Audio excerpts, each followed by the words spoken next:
Per l'activitat de demà, és una de les activitats fonamentals de demà, que és la festa externa de Don Bosco.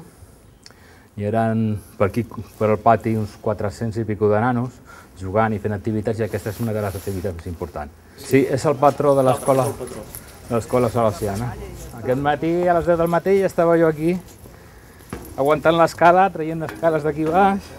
Porto 14 anys aquí a l'escola, doncs fent sempre de delegat. He estat també 4 anys com a membre del Consell Escolar i treballo aquí com tots. El que passa és que quan ja un porta tants anys fent les coses, doncs tothom sempre recolza una miqueta a l'experiència, ¿no? Bueno, chicos, nos vamos con el llegando. Vemos el llegando y que disfruteu. Venga, muchas gracias por todo, Emilio. Exacte. Nos vemos. Venga, hasta luego. Adéu.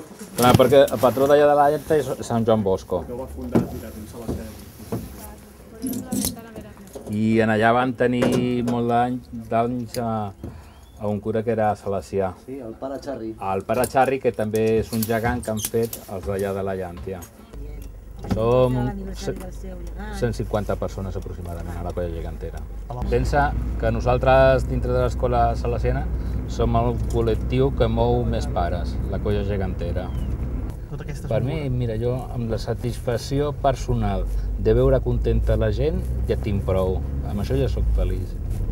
De lo que tu fas realment per als altres, no fa falta cap recompensa ni fa falta res. Només veure feliç a la gent i que t'ho agraeixi, ja en tinc prou. He estat 30 anys a la junta directiva del handball, amb el Josep Nonell, i el meu fill fa bàsquet, i clar, com és normal, arriba un moment que no pots portar tantes coses a la vegada. Llavors vaig decidir deixar el handball, però encara continuo vinculat una miqueta perquè han sigut molts anys i soc soci del club i jo continuo anant a veure els partits que puc i a col·laborar en la mida del que puc, col·laboro en muntar eventos i fer coses, tornejos i tal.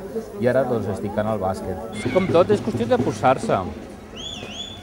Perquè potser ho fas i comences a fer-ho inconscientment. Però si comences a veure que això et va omplint i te'l satisfà, doncs continua fent-ho. Jo conec gent que deia no, mira, jo no vull... I al final he aconseguit que vingui, i al final he aconseguit que col·labori, i és una de les persones més actives que tenim aquí a la colla.